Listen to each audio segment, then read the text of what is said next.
पंजाब वालों अज जो फरीदकोट जिले की प्रैस कॉन्फ्रेंस रखी है, ये मेरे नाल साडे स्टेट के सैकटरी साडे भैन जी सुनीता जी वो भी मेरे नाल मौजूद ने, साडे जिले के प्रधान छाबड़ा जी, मीडिया इंचार्ज तो खास तौर पर मैं धन्यवाद करदा मेरे पत्रकार वीरां दा जिहड़े लोकतंत्र का चौथा स्तंभ ने। अज सारे देश दे विच पिछले हफ्ते तो जो केंद्र सरकार दीयां प्राप्तियां ने उहदा रिपोर्ट कार्ड पेश करन लई ओवरऑल इंडिया दे विच हर डिस्ट्रिक्ट हैडकुआटर ते प्रैस कॉन्फ्रेंसां कीतियां जा रही हैं। उस लड़ी के तहत अज असीं फरीदकोट ये प्रैस कॉन्फ्रेंस कर रहे हैं और असीं पिछले 6 सालों तो जो 1 साल दीयां साडीआं प्राप्तियां हुंदियां ने उहदा असीं रिपोर्ट कार्ड जनता के सामने पेश करते हैं। असीं सारे जानते हैं कि देश की आज़ादी तो बाद साडे देश की बदकिस्मती रही कि लंबा समा राज कांग्रेस पार्टी ने किया और इस पार्टी ने लंबा समा राज करके जिथे देश की तरक्की, देश का मान सम्मान बहाल करना सी, मैं समझदा कि उत्थे वोटां की खातर, राजनीति खातर अजिहे मसले इन्हां ने लुझाए जिहड़े कि देश लई एक सिरदर्दी बने। पर अज असीं कह सकते हैं कि अज देश की बांगडोर उस व्यक्ति के हत्थ आई है, साडे बहुत ही सत्कारयोग साडे देश के प्रधानमंत्री श्री नरेंद्र मोदी जी, जिन्हां ने पिछले 6 सालों तो जदों तो 2014 के सरकार बनी है, उन्होंने जिथे देश की तरक्की, देश के मान सम्मान की गल, देश के अंदरूनी सुरक्षा नूं चाहे मजबूत करने की गल होवे, उन्होंने एको ही नारा दिता कि सबका साथ सबका विकास, और दूजा नारा उन्होंने जो दूजी बार सरकार बनी भाग 2 तो उन्होंने कहा सबका साथ सबका विश्वास, ये सबका विश्वास भी उन्होंने नाल उन्होंने जोड़िया। तो अज जिथे मैं तुहाडे सामने उन्हां दीयां 1 साल दीयां प्राप्तियां का जिक्र करना है, उहदे विच मैं कह सकदा कि सब तो पहलां जदों भारतीय जनता पार्टी जनसंघ के रूप दे विच आई तो उन्हें देश दे विच जम्मू कश्मीर प्रति जो संघर्ष किया, जिथों साडी उपज हुई, उस दे तहत जिहड़ा साडे देश ते एक कलंक सी 370 धारा 35A उन्होंने खत्म करने की जिहड़ी गल किसी भी राजनीतिक पार्टी ने कदे सोची नहीं सी और ना ही देश का कोई व्यक्ति सोच सकता सी। इहो जिहा दृढ़ इरादा साडे देश के प्रधानमंत्री, साडे देश के गृह मंत्री श्री अमित शाह जी, उन्होंने लैके ये देश तो कलंक दूर किया और 370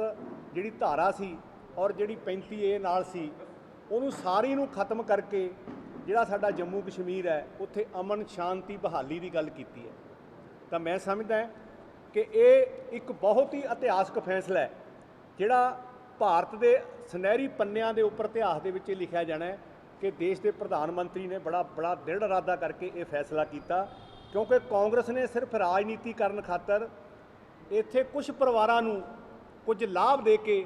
वो वोटां लैंदी रही तो इस मसले नूं सुलझाउण दे विच उन्हें कोई भी पहल कदमी नहीं की। दूजा असीं कह सकते हैं कि जिस तरह CAA का एक्ट पास किया, नागरिकता का बिल, उहदे विच जदों साडे देश की वंड हुई तो साडे देश के 6 जिहड़े जाति के लोग ने, जिहदे विच असीं कह सकते हैं सिख, हिंदू, ईसाई, बोधी, जैन, जिहड़े घट गिनती दे विच दूसरे 3 देशों के विच बांग्लादेश, पाकिस्तान और अफगानिस्तान के विच रहे और उत्थे जिन्हां की आबादी 27% सी, अज जे असीं नज़र मारते हैं तो उत्थे आबादी उन्होंने 3-3, 2-2% रह गई। हुण असीं अंदाज़ा ला सकते हैं कि जां तां उन्होंने धर्म परिवर्तन कर लिया, जां उन्हां लोकां ते तशद्दद किया गया, वो लोग मारे गए, तो जिहड़े लोगों ने आके साथों तो शरण मंगी, शरणार्थी बने, तो उन्होंने नागरिकता देने का काम जे दृढ़ इरादे नाल कीता है तो वो साडी केंद्र की सरकार श्री नरेंद्र मोदी जी की अगवाई वाली है, ये उन्होंने करके विखाया। ਪਰ ਜਦੋਂ ਇਹ ਲਾਗੂ ਹੋਇਆ ਬਿੱਲ, ਐਕਟ ਪਾਸ ਹੋਇਆ,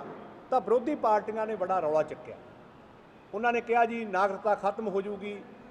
ਕਿਸੇ ਨੂੰ ਨੁਕਸਾਨ ਹੋਊਗਾ। ਅਸੀਂ ਪਹਿਲਾਂ ਵੀ ਇਹ ਗੱਲ ਕਹੀ ਕਿ ਇਹ ਬਿੱਲ ਹੈ ਜਿਹੜਾ ਇਹ ਨਾਗਰਿਕਤਾ ਦੇਣ ਦਾ, ਨਾ ਕਿ ਖੋਹਣ ਦਾ। ਅੱਜ ਇੱਕ ਵੀ ਅਜਿਹਾ ਕੋਈ ਵਿਅਕਤੀ ਨਹੀਂ ਕਹਿ ਸਕਦਾ ਕਿ ਕਿਸੇ ਇਸ ਐਕਟ ਦੇ ਪਾਸ ਹੋਣ ਨਾਲ ਕਿਸੇ ਦੀ ਨਾਗਰਿਕਤਾ ਖੋਹੀ ਗਈ ਹੋਵੇ। ਤੀਜਾ ਕੰਮ ਸਾਡੀ ਸਰਕਾਰ ਨੇ, ਅਸੀਂ ਖਾਸ ਤੌਰ ਤੇ ਜਿਹੜਾ ਸਾਡਾ ਸਿੱਖ ਭਾਈਚਾਰਾ, ਅਸੀਂ ਪੰਜਾਬ ਦੇ ਲੋਕ ਗੁਰੂ ਸਾਹਿਬ ਨੂੰ ਮੰਨਣ ਵਾਲੇ, ਜਿਹਦੇ ਅਸੀਂ ਵਿਸ਼ਵਾਸ ਰੱਖਦੇ ਹਾਂ, ਅਸੀਂ ਹਮੇਸ਼ਾ ਹੀ ਆਪਣੀ ਅਰਦਾਸ ਵਿੱਚ ਕਹਿੰਦੇ ਸੀ ਕਿ ਜਿਹੜੇ ਸਾਡੇ ਗੁਰਧਾਮ ਸਾਥੋਂ ਵਿਛੜ ਗਏ, ਪਾਕਿਸਤਾਨ ਚਲੇ ਗਏ ਜਾਂ ਕਿਸੇ ਹੋਰ ਦੇਸ਼ ਦੇ ਵਿੱਚ ਰਹਿ ਗਏ, ਉਹਨਾਂ ਦੇ ਦਰਸ਼ਨ ਦਿਦਾਰੇ ਕਰਨ ਦਾ ਅਸੀਂ ਅਰਦਾਸ ਕਰਦੇ ਹਾਂ ਕਿ ਸਾਨੂੰ ਮੌਕਾ ਦਿੱਤਾ ਜਾਵੇ। ਸਾਡੇ ਦੇਸ਼ ਦੇ ਪ੍ਰਧਾਨ ਮੰਤਰੀ ਜੀ ਨੇ ਜਦੋਂ 550 ਅਸੀਂ ਗੁਰਪੁਰਬ ਗੁਰੂ ਨਾਨਕ ਦੇਵ ਜੀ ਦਾ ਬਣਾਇਆ, ਤਾਂ ਉਹਦੇ ਉੱਤੇ ਬਹੁਤ ਵੱਡਾ ਇੱਕ ਇਤਿਹਾਸਕ ਫੈਸਲਾ ਕੀਤਾ ਕਿ ਕਰਤਾਰਪੁਰ ਦਾ ਲਾਂਘਾ ਕੋਰੀਡੋਰ ਬਣਾ ਕੇ ਜਿਹੜਾ ਉਹਨਾਂ ਨੇ ਦਿੱਤਾ ਸਾਨੂੰ, ਇਹ ਵੀ ਇੱਕ ਇਤਿਹਾਸ ਦੇ ਪੰਨਿਆਂ ਤੇ ਲਿਖਿਆ ਜਾਣ ਵਾਲਾ ਕਦਮ ਹੈ ਕਿ ਜਿਹੜਾ ਉਹਨਾਂ ਨੇ ਇੱਕ ਸਾਡੀਆਂ ਭਾਵਨਾਵਾਂ ਨੂੰ ਸਮਝਦੇ ਹੋਏ, ਮੈਂ ਸਮਝਦਾ ਕਿ ਸਾਡੀ ਸਾਰਿਆਂ ਦੀ ਅਰਦਾਸ ਗੁਰੂ ਸਾਹਿਬ ਨੇ ਪੂਰੀ ਕੀਤੀ ਹੈ ਔਰ ਮੋਦੀ ਜੀ ਨੂੰ ਇਹ ਬਲ ਬਖਸ਼ਿਆ ਗੁਰੂ ਸਾਹਿਬ ਨੇ ਕਿ ਉਹਨਾਂ ਨੇ ਜਿਹੜਾ ਇਹ ਫੈਸਲਾ ਕੀਤਾ ਹੈ, ਇਹ ਬਹੁਤ ਹੀ ਇਤਿਹਾਸਕ ਫੈਸਲਾ ਹੈ। ਇਸ ਤੋਂ ਬਾਅਦ ਜਿਹੜਾ ਲੰਮੀ ਸਮੇਂ ਤੋਂ, ਬਹੁਤ ਸਦੀਆਂ ਤੋਂ ਜਿਹੜਾ ਰਾਮ ਜਨਮ ਭੂਮੀ ਦਾ ਮਸਲਾ ਸੀ, ਬੜਾ ਉਲਝਿਆ ਹੋਇਆ ਸੀ ਔਰ ਜਿਹੜੀਆਂ ਪਾਰਟੀਆਂ ਨੇ ਲੰਮਾ ਸਮਾਂ ਰਾਜ ਕੀਤਾ, ਉਹਨਾਂ ਨੇ ਕਦੇ ਵੀ ਕੋਸ਼ਿਸ਼ ਨਹੀਂ ਕੀਤੀ ਕਿ ਇਸ ਮਸਲੇ ਨੂੰ ਸੁਲਝਾਇਆ ਜਾਵੇ। ਲੇਕਿਨ ਜਦੋਂ ਸਾਡੇ ਦੇਸ਼ ਦੇ ਪ੍ਰਧਾਨ ਮੰਤਰੀ ਸ਼੍ਰੀ ਨਰਿੰਦਰ ਮੋਦੀ ਜੀ ਭਾਗ 2 ਦੇ ਵਿੱਚ ਉਹਨਾਂ ਨੇ ਆ ਕੇ ਆਪਣਾ ਕਾਰਜ ਜਿਹੜਾ ਭਾਗ ਸੀ ਸਾਂਭਿਆ, ਉਹਨਾਂ ਨੇ, ਮੈਂ ਕਹਿ ਸਕਦਾ ਕਿ ਕਾਨੂੰਨ ਰਾਹੀਂ ਮਾਨਯੋਗ ਸੁਪਰੀਮ ਕੋਰਟ ਅਦਾਲਤ ਤੋਂ ਇਹ ਫੈਸਲਾ ਕਰਾ ਕੇ ਉਹਨਾਂ ਨੇ ਬੜੀ ਸ਼ਾਂਤੀ ਦੇ, ਅਮਨ ਸ਼ਾਂਤੀ ਢੰਗ ਦੇ ਨਾਲ ਇਹ ਫੈਸਲਾ ਜਿਹੜਾ ਕਰਵਾ ਕੇ ਲਾਗੂ ਕਰਵਾਇਆ ਔਰ ਇਹਨੂੰ ਬਣਾਉਣ ਦੇ ਵਿੱਚ ਜਿਹੜੇ ਲੱਖਾਂ ਲੋਕਾਂ ਦੀ ਆਸਥਾ ਜੁੜੀ ਹੋਈ ਸੀ ਰਾਮ ਜਨਮ ਭੂਮੀ ਮੰਦਿਰ ਦੇ ਨਾਲ, ਉਹਨੂੰ ਬਣਾਉਣ ਦੇ ਲਈ ਟਰਸਟ ਦਾ ਜਿਹੜਾ ਗਠਨ ਹੈ ਉਹ ਵੀ ਕਰ ਦਿੱਤਾ ਗਿਆ। ਇਹ ਵੀ ਮੈਂ ਸਮਝਦਾ ਕਿ ਇੱਕ ਬਹੁਤ ਵੱਡਾ ਇਤਿਹਾਸਕ ਫੈਸਲਾ ਹੈ ਜਿਹੜਾ ਕਿ ਹਮੇਸ਼ਾ ਕਾਂਗਰਸ ਇਲੈਕਸ਼ਨ ਵੇਲੇ ਇਹਨੂੰ ਵੋਟਾਂ ਦੀ ਰਾਜਨੀਤੀ ਕਰਕੇ ਆਪਣਾ ਮੁੱਦਾ ਬਣਾਉਂਦੀ ਸੀ। ਹੁਣ ਜੇ ਅਸੀਂ ਗੱਲ ਕਰੀਏ 3 ਤਲਾਕ ਦੀ, ਟ੍ਰਿਪਲ ਤਲਾਕ, ਜਿਹੜਾ ਕਿ ਸਾਡੀਆਂ ਮੁਸਲਿਮ ਭੈਣਾਂ ਜਿਹੜੀਆਂ ਸੀਗੀਆਂ, ਇਸ ਕਾਨੂੰਨ ਦੇ ਅੰਦਰ ਜਿਹੜਾ 3 ਤਲਾਕ ਵਾਲਾ ਸੀ, ਉਹਨਾਂ ਤੇ ਬੜਾ ਤਸ਼ੱਦਦ ਹੁੰਦਾ ਸੀ ਔਰ ਉਹਨਾਂ ਨੂੰ ਸਿਰਫ 3 ਵਾਰੀ ਤਲਾਕ ਤਲਾਕ ਕਹਿ ਕੇ, ਉਦਾਹਰਨਾਂ ਮੇਰੇ ਕੋਲ ਇਹੋ ਜਿਹੀਆਂ ਹੈ ਕਿ ਜੇ ਕਿਸੇ ਦੀ ਕੋਈ ਦਾਲ ਸਬਜ਼ੀ 'ਚ ਨੂਣ ਵੀ ਵੱਧ ਪੈ ਗਿਆ ਜਾਂ ਮਾੜੀ ਮੋਟੀ ਗਲਤੀ ਹੋ ਗਈ ਭੈਣ ਤੋਂ, ਤਾਂ ਉਹਨੂੰ ਤਲਾਕ ਤਲਾਕ ਕਹਿ ਕੇ ਤਸ਼ੱਦਦ ਕਰਕੇ ਉਹਨੂੰ ਘਰੋਂ ਕੱਢ ਦਿੱਤਾ ਜਾਂਦਾ ਸੀ। ਔਰ ਮੋਦੀ ਸਾਹਿਬ ਜਦੋਂ ਆਏ, ਉਹਨਾਂ ਨੇ ਕਿਹਾ ਕਿ ਮੇਰੇ ਦੇਸ਼ ਦੀਆਂ ਮੁਸਲਿਮ ਜਿਹੜੀਆਂ ਭੈਣਾਂ ਨੇ, ਉਹਨਾਂ ਦੇ ਨਾਲ ਇਹ ਧੱਕਾ ਨਹੀਂ ਹੋਣਾ ਚਾਹੀਦਾ। ਉਹਨਾਂ ਨੇ ਇਹ ਵੀ ਜਿਹੜਾ ਸੀਗਾ ਕਾਨੂੰਨ ਟ੍ਰਿਪਲ ਤਲਾਕ ਵਾਲਾ ਪਾਸ ਕਰਵਾ ਕੇ, ਮੈਂ ਸਮਝਦਾ ਸਾਡੀਆਂ ਮੁਸਲਿਮ ਜਿਹੜੀਆਂ ਭੈਣਾਂ ਨੇ ਉਹਨਾਂ ਨੂੰ ਬਹੁਤ ਵੱਡੀ ਰਾਹਤ ਦਿੱਤੀ ਹੈ। ਉਹਨਾਂ ਲਈ ਬੜੀ ਖੁਸ਼ੀ ਦੀ ਗੱਲ ਕੀਤੀ ਹੈ, ਜਿਹੜਾ ਕਿ ਅੱਜ ਮੁਸਲਿਮ ਭੈਣਾਂ ਵੀ ਸਾਡੇ ਮੋਦੀ ਸਾਹਿਬ ਦਾ ਇਸ ਗੱਲ ਲਈ ਸਵਾਗਤ ਕਰ ਰਹੀਆਂ ਨੇ। ਉਸ ਤੋਂ ਬਾਅਦ ਜੇ ਅਸੀਂ ਗੱਲ ਕਰੀਏ ਕਿ ਅੱਜ ਜਿੱਥੇ ਕਰੋਨਾ ਮਹਾਮਾਰੀ ਦੇ ਵਿੱਚ ਸਾਰਾ ਦੇਸ਼ ਲੜਾਈ ਲੜ ਰਿਹਾ ਹੈ। Subscribe to our YouTube channel News DNN by clicking the bell icon. Don't forget to like, comment and share.